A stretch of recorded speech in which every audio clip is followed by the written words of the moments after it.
Our story analysis of part 2 of the Tombs of the Fallen activity for Assassin's Creed Valhalla is finally here, so full spoilers ahead as we have so much to discuss. In the video we're going to fully focus on the Isu Vault at the end of the activity, the Rah Cel'Eze AI, and how most of the story here revolves around the development, selection, and failure of the second method of salvation. We're also going to discuss the Sword of Eden available at the end of the activity and its ties with the Assassin's Creed Unity, the full story of the Isu Hildr, which comes full circle here, some pretty avoidable lore issues, and the beautiful tribute to narrative designer Rah Cel'Eze. So let's not waste any longer, this is our analysis of Tombs of the Fallen Part 2.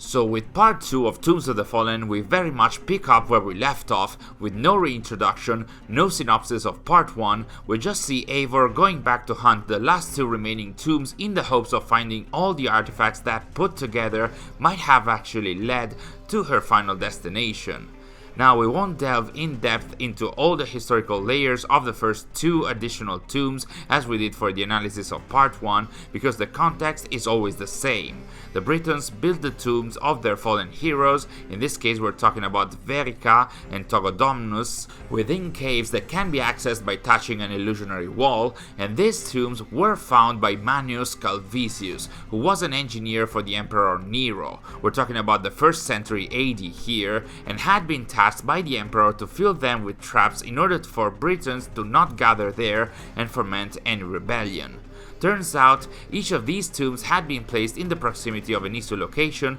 which we originally considered to be prisons, because part 1 seemed to be hinting at that, but are actually part of something else. Nonetheless, one of these Isu locations was indeed used as a prison by Odin, who locked inside of it another Isu called Hildr, who was the Isu ancestor of Hildiran, the old lady from the Mastery Challenge game mode, and had been part of the Valkyries, a group of personal guards of the Isu Freya and Odin, who rebelled to him after finding out he was going to selfishly try to only save himself and his friends from the Toba catastrophe. We're going to get more into the nitty-gritty of this when this story meets that of part 2 of Tombs of the Fallen, but suffice to say now that Odin found out about the rebellion and imprisoned Hildr in one of these Isu facilities, leaving her to die there. These Isu structures were all tied to the main one located in front of Ravensthorpe, which held a map of England featuring indicators that pointing at the locations of the various Isu sites, and each of them also held a so-called artifact, that is a small piece of Isu technology that caused Eivor to speak one Isu language word. Collecting them was essential as it allowed to gain all the words needed to speak the password sentence that was required to open the final door located in the main tomb. So that was more or less the context before the events shown in part 2 of Tombs of the Fallen, where we start, like I said, where we left off, hunting the 2 remaining tombs and the artifacts located in them. And you'll excuse me here if I'm going to directly skip everything that happens in those 2 tombs, both because there's too much to talk about the final one, and because, well, none of the story from the first 2 tombs is actually relevant here. Eivor does explore the tombs, she finds more notes about how Manius created the traps, she has hallucinations about seeing the ghosts of Verica and Togodomnus, meaning that these dialogues only happen in her head, and does find 2 weapons that are tied to the 2 Briton leaders. But what matters here is when Eivor finally finds the final 2 artifacts, which are now communing with Eivor and the Odin's Eye artifact that she acquired in the Mastery Challenge story, making this one of the 2 reasons why chronologically it looks like the story of Tombs of the Fallen takes place after that of Mastery Challenge, or at least after part 1 of Mastery Challenge, while the second one we'll see later. As we mentioned in our video dedicated to the Isu language in Tombs of the Fallen Part 2, in finding the 2 new artifacts, Eivor does indeed pronounce the 2 missing words to open the door in the main tomb, and sure enough, that's where players need to go for the final act of this story. So when Eivor gets back to the main tomb, the artifacts she collected start to animate themselves, and I'd imagine the Odin memories inside of her cause her to utter more Isu words that activate the access system of the tombs, which which allows her, or her own memories, to input the password sentence which finally opens the door, in a nostalgic and amazing moment supported by Temple Secrets, the track from the Assassin's Creed 3 soundtrack that was used when Desmond opened up the various areas of the Grand Temple, just like Eivor is doing here. So finally we see the opening of the entrance to the real Isu Vault here, which is called Eden Ring Station, a name that is already very important in its own right, as we'll see later. So Eivor descends in the main room of the station, and by touching a pillar, she introduces the main Isu related character that is going to follow her in her exploration of the vault, that is a cognitive operating system, which I'd imagine isn't too different from an artificial intelligence, modeled after an Isu who was called Rah Cel'Eze. Of course, we will delve into the details in a moment, but we can't not mention here how this character is part of a bigger tribute to Rah Cel'Eze, the narrative designer who passed away earlier this year and had worked on many Assassin's Creed and Far Cry games. Tombs of the Fallen Part 2 contains a direct tribute to the writer by the dev team, but also this new Isu character is shaped after his likeness, and even the name Rah Cel'Eze is just another fancy way to write and pronounce his name, Rah Cel'Eze. All in all, it was a very nice, sweet and heartfelt tribute. In lore, when it appears, the Rah Cel'Eze AI initially speaks to Eivor in the Isu language. It calls her Nurkdrum, which means unlocker, as she unlocked the door to enter the vault, then says two more words, one of which is memory, before he re-establishes its speech to be able to speak English or Norse or whichever language Eivor is speaking here. It calls Eivor Unlocker once again and apparently scans her too, as it recognizes that she's a human, but not any human that the AI has met before, meaning that other humans have been in the vault or have been added to its database previously. As usual, Eivor is mostly none the wiser about everything happening around her, at least at the beginning of this final act. She believes that some spell has activated the artifacts. When she opens the door of the vault, she believes that more magic is at work. Looking at the main room of the vault, she says that it's the work of the gods, and of course exchanges the AI for a spirit or a god like Mimir from the Norse mythology. Interestingly enough, she is not going to be so naive later in the story, but what's interesting here is the comparison that Eivor draws about Rah Cel'Eze with Mimir. In fact, in the Jotunheim arc of the main game, Mimir was represented as a giant head with a mechanical voice, as it explained Odin what would happen if he went on with his sacrifice and the use of the seventh method.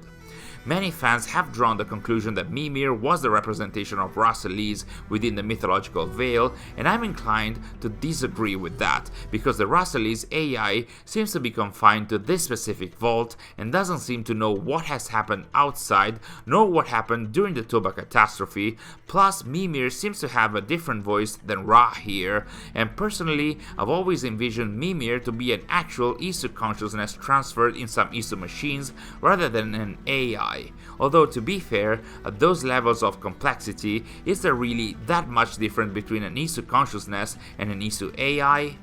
So, the Rah Cel'Eze AI explains that it was tasked with the management of this specific location, the Eden Ring Station, which she calls a defensive node, and we'll soon see why. In lore, the appearance of the AI is modeled after that of an actual Isu called Rah Cel'Eze, which is here described as the quote-unquote author of the Rings of Eden initiative. Now, what are the Rings of Eden?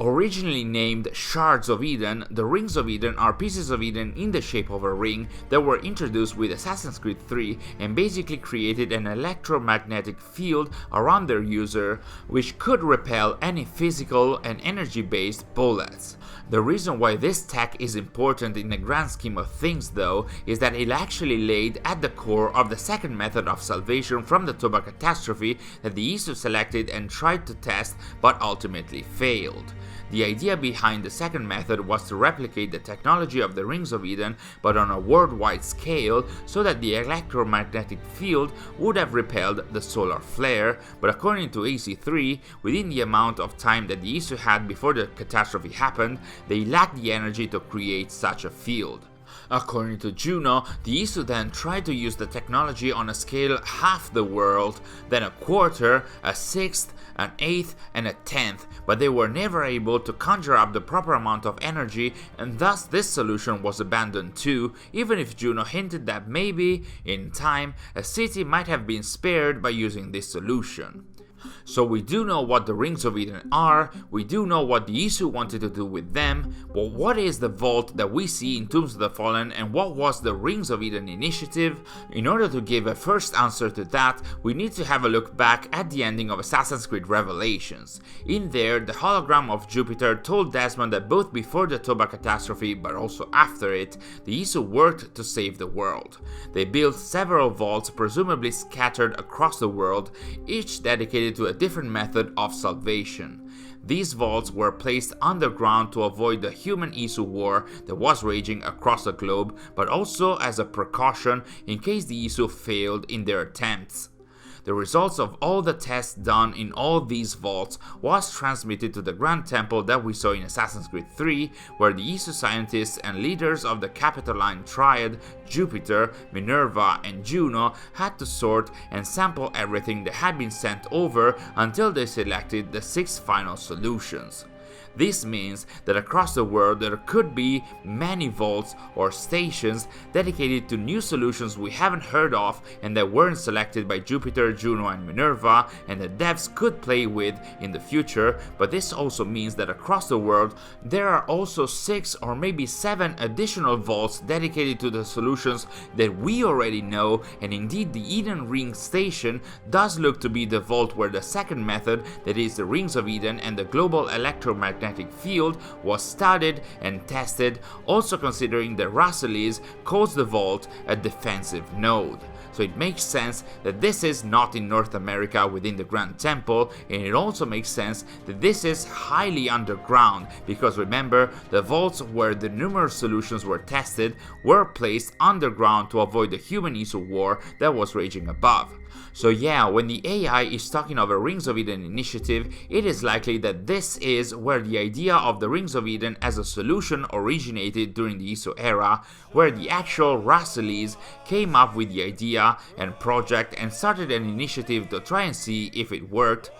But there's a lore issue with that, as the Jotunheim arc of the main game established that the Rings of Eden were actually fashioned by the Isu Idun, and you could say that maybe Idun was the mythological veiled version of Rah Cel'Eze, but actually Idun did appear in the Animus Anomalies final cutscene as one of Odin's Asgardian Isu friends that used the 7 method, so we kind of have some kind of inconsistency here.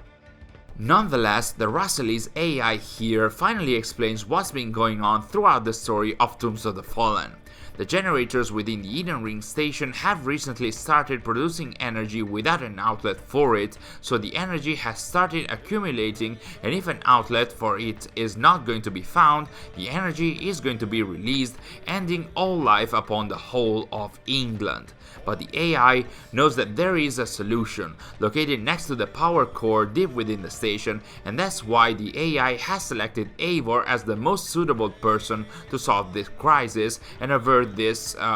localized catastrophe. So that's why Sunin and the other animals were driven to confusion at the beginning of the quest, and that is why the AI interacted with Eivor before the door was opened, even if the AI itself did not know Eivor directly. So Eivor is prompted to explore the vault by the Rah Cel'Eze AI with a number of puzzles centered around magnetism and anti-gravity, because, well, this was the station dedicated to the second method, and because the vault still contains some defensive mechanisms inside of it to prevent it from falling into the wrong hands, like energy beams, moving platforms, and the possibility to fall to one's death. This really does feel both visually and story-wise like the exploration of the observatory at the end of Assassin's Creed 4 Black Flag, where Edward Kenway also had to go through the defensive mechanisms of that Isu site in order to get to the final room and complete his journey. In this endeavor, Eivor is supported by the AI, who comments a few times, sharing some pretty interesting details before she gets to the final room. For example, it confirms that the defensive mechanisms that she is seeing in place are designed to disorient the eyes and minds of people who are not meant to be there, humans included I guess, and these mechanisms have a pretty long reach because they are the same ones that disoriented Sunin and the other animals at the start of the Tombs of the Fallen activity. The Rah Cel'Eze AI explains that the air of the vault contains chemicals and pheromones specifically targeted at sensory faculties and memories, which might cause Eivor to either forget what she's seeing or to have a different perception and recollections about it, which, quite importantly, I think is the first time that the devs are trying to find some kind of explanation as to why Eivor is feeling so oblivious and, ignorant every time she encounters any kind of Isu technology or location in all of the post-launch releases. It's not clear if this is supposed to act as a justification for every single time she couldn't understand what was happening around her, but I guess that this is at least a justification as for why she will never mention her adventure in the Eden Ring station again. In another dialogue, Eivor asked the AI who would build something that would destroy the whole of England, and the AI answers that the purpose of the vault or the tech involved was actually defensive, which again confirms that we are talking of a vault where the second method of salvation was tested and later abandoned before its completion, but now we have some new information. In fact, the Rah Cel'Eze AI adds that apparently the team behind the Rings of Eden initiative, including Rah Cel'Eze himself, were short-sighted in their planning, but also blind to the power of politics of the Isu society, which sort of hints at the actual politics bringing down the second method and not just its inefficiency. So at a later stage, Eivor asks what it is that needed such a dangerous defensive measure, and the AI answers that all of this was created to try and avert a catastrophe that would have devastated much more than just England, the reference being of course to the second solution being an attempted method of salvation from the Toba catastrophe, and interestingly enough, Eivor does seem to not be too oblivious here, and she seems to somewhat start and connect the dots by comparing that to Ragnarok, which is indeed what she processed the Toba catastrophe to be in her mind when exploring Odin's memories. Interestingly enough, the Rah Cel'Eze AI does not contain any reference to Ragnarok in its database, meaning that since the Isu era it always stayed contained within the vault and offline from the Grey and what happened on the outside world. The AI even confirms it by saying that when the Rings of Eden initiative was shut down, when the second method of salvation failed and was discarded because of the lack of time and energy, the Eden Ring station itself was also cut off from the global grid, which means the AI itself doesn't know if the catastrophe was averted or not. So Eivor asks what Rah Cel'Eze's leaders did after they shut down his initiative, which we know is the third method, that is, wishing to save the world through the pieces of Eden, but the AI again doesn't know, yet it does say that the answer might lie within Eivor. This shows that the AI somehow recognizes some high traces of Isu DNA in Eivor, maybe even Odin's memories within it, which is why it is basically saying that she herself might hold the memories that contain the answer to that question. In another one of these dialogues, the AI tells Eivor that the Eden Ring station and the Rings of Eden initiative had a chief guardian, and that was none other than Hildr, the Valkyrie Isu, the word for Odin and Freya that we mentioned at the start of the video, who was the ancestor of the old lady Hildrun from the Mastery Challenge game mode. Here the AI says that Hildr was a protector, a guardian of this vault and the tech and knowledge contained in here, who actually bore her anger to the High Council, which was possibly the highest ranking group of people in the Isu society, who could rule over disputes between the various Isu. It could bestow and also remove such important titles as Father of Understanding, Mother of Wisdom, and Sacred Voice, and likely way more than that. So Hildr went to the High Council to vent her anger, but never returned, which the AI deduces doesn't point to a very good ending for Hildr, and indeed it didn't. And I think this is the proper time to have a look back at Hildr's story to better understand her role in all of this. As shown in Mastery Challenge, Hildr was one of the Valkyries, that is a group of personal guardians of the Isu Odin and Freya, who was actually Freya's secret lover, at least until Odin was forced to marry her in order to stop a war from a group of Isu within the mythology veil called the Vanir. We now learn that within her guardian duties, she also worked to protect at the very least the vaults and the Isu scientists connected to the second method of salvation, a method that was discarded because it proved to be inefficient and possibly because the politics within the Isu society actually made it fail to favor other projects. So after the project was shut down, Hildr went on to vent off her anger at the High Council, and we do know that that was not a success because they went on with the next solution, but that wasn't the last of Hildr yet. In fact, at some point, Hildr found out about Odin's plan to save himself and his other few Asgardian Isu friends through the use of the seventh method, leaving everyone else to die, and that must have enraged her even more, so much so that she decided to rally all the other Isu working as guards for Odin and Freya, all the other Valkyries shall we say, in order to attack him, but apparently Hildr likely confided her plan to her secret lover, the Isu Freya, who, possibly believing that it was going to be a dangerous rebellion, or maybe selfishly believing that Odin was her free pass to survive the Toba catastrophe, eventually betrayed her and told Odin everything about Hildr's plans. So Odin quashed the rebellion and proceeded to release his wrath on Hildr, stripping her of her title and Valkyrie armor and locking her in the prison that we saw in part 1 of Tombs of the Fallen, where she stayed for years until the Toba catastrophe hit the earth, and even after it until she died of starvation within it. So yes, Hildr had the best of motivations to be enraged and to vent to the High Council,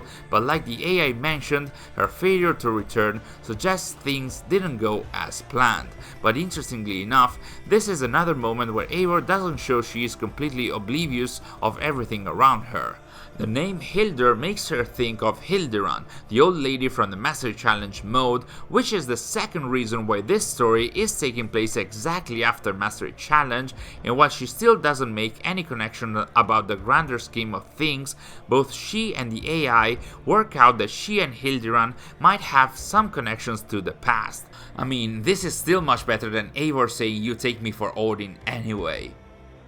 Eventually, Eivor reaches the final room of the vault, and this part did remind me a lot about the ending of Assassin's Creed Brotherhood, what with reaching the final round room of a vault, jumping from platform to platform in order to remove the barriers, and finally going back to the original entrance in front of a sort of staircase that leads to the final artifact located at the center of it. Not sure if this was intentional, but again I have to say I loved almost everything about this part of the post-launch content.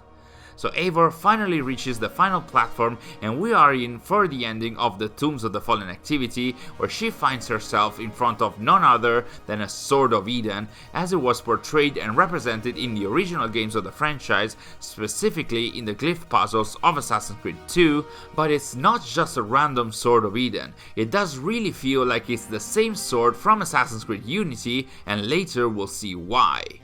Eivor asks what it is, if it's some kind of weapon, and we see the Rah Cel'Eze AI now fully dressed in Isu clothes, a very similar outfit to the one worn by the Isu scientists and engineers that we saw in the final cutscenes of the Animus Anomalies of Valhalla's main game. So the AI says that the sword was originally a tool, not a weapon, but it has been actually used as a weapon in defense of the Eden Ring station. Most importantly though, the continued use of the sword earned it a legend and even a name during the Isu era, which was the Blazing Sword, and interestingly enough, this might be one of the first confirmed Isu names of an Isu weapon, and not a name given by the humans to them.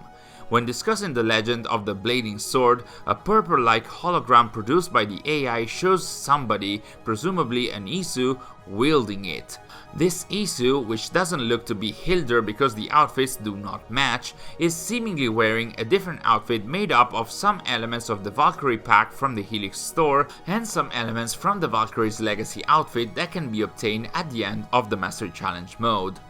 Bottom line, this is showing that the Valkyries, including but not necessarily limited to Hildr, did indeed use the sword not for its presumed original purpose but for combat reasons, to protect the Rings of Eden Initiative vault, or to disperse or move away the people interested in it. We see here some humans from the Isu era dressed in rudimentary clothes and rags, and this caused the legend about the blazing sword to spread among the Isu and especially the humans, and here we have an example of that with a human chieftain or leader from the Isu era, or maybe the Stone Age or later, mimicking the gesture of wielding the blazing sword while he's actually brandishing, I would say, a wooden stick in front of the other humans sitting in awe next to a campfire. A clear example of how the Isu technology turned into myth and legend. Seeing the primitive people in the holograms prompts our new and smarter Eivor to wonder how long did it take the Isu to build the Eden Ring station, to which the AI answers with a juicy answer, albeit one that might scramble the entire Isu era timeline. The AI says that the Isu were aware of the threat, that is the Toba catastrophe, for several of your centuries, that is for several human centuries, which in turn means that the Isu measured time, including years and centuries, differently than the humans, which also means that all the timelines, all the considerations, all the assumptions about the timings connected to the Isu era seemingly need to be re-examined or changed, because now those are not the same as the human ones. When the Isu said that the Isu era was made of roughly 2,400 years or 24 centuries, that needs to be reconsidered. When Minerva said that she and Jupiter survived for centuries after the catastrophe, that needs to be reconsidered. When doing all the comparisons between the dates in the Isu era and those of the human timeline, that too needs to be reconsidered. You get what I mean. By adding a single line here, the writers are changing and potentially invalidating several parallels and considerations that have been done in the past, and I don't think that they intentionally wanted to open this can of worms. Plus, the concepts of day and year are not something that can be questioned or changed because they're based on the rotation and the revolution of the Earth, so I really don't understand why we needed to have this here.